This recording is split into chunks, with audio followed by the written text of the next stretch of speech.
حضرت زید بن حارثہ حضور کے غلام ہیں، کہیں بک گئے تھے اپنے بچپن میں، تو بکتے بکاتے مکہ مکرمہ آ کے بکے۔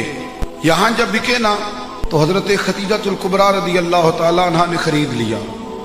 حضور کے نکاح مبارکہ میں آئیں تو یہ بھی حضور کی غلامی میں آ گئے۔ ان کے علاقے کے کچھ لوگ مکہ مکرمہ آئے تو انہوں نے دیکھا کہ یہ تو فلاں قبیلے کا لڑکا ہے، جا کے بتایا۔ ان کے چچا اور والد لینے آئے پیسے لے کے، محبوب کریم علیہ السلام کی بارگاہ میں عرض کی، یا رسول اللہ یہ پیسے لے لے اور ہمارا بیٹا دے دے۔ محبوب مسکرائے، فرمایا میں تمہارے جذبات کو سمجھتا ہوں، بیٹے کی محبت میں آئے، ساتھ چچا بھی۔ فرمایا میں زید کو بلاتا ہوں، اگر وہ تمہارے ساتھ جانا چاہے تو پیسے نہ دینا، ویسے لے جانا۔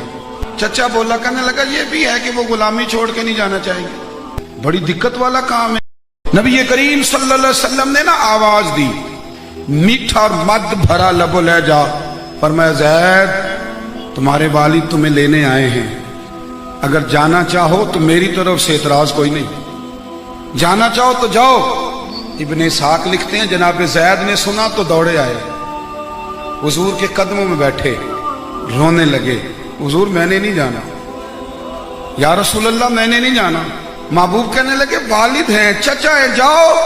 عرض کی حضور یہ بڑا پیار کریں گے، پر جب ایک دفعہ آپ مسکرا کے دیکھتے ہیں نا، حضور جب آپ مسکرا کے دیکھتے ہیں نا، یا رسول اللہ کیا کروں، یہاں تیرے قدموں میں رہوں، غیر کی ٹھوکر پہ نہ ڈال، جھڑکیاں کھاؤں کہاں چھوڑ کے صدقہ تیرا۔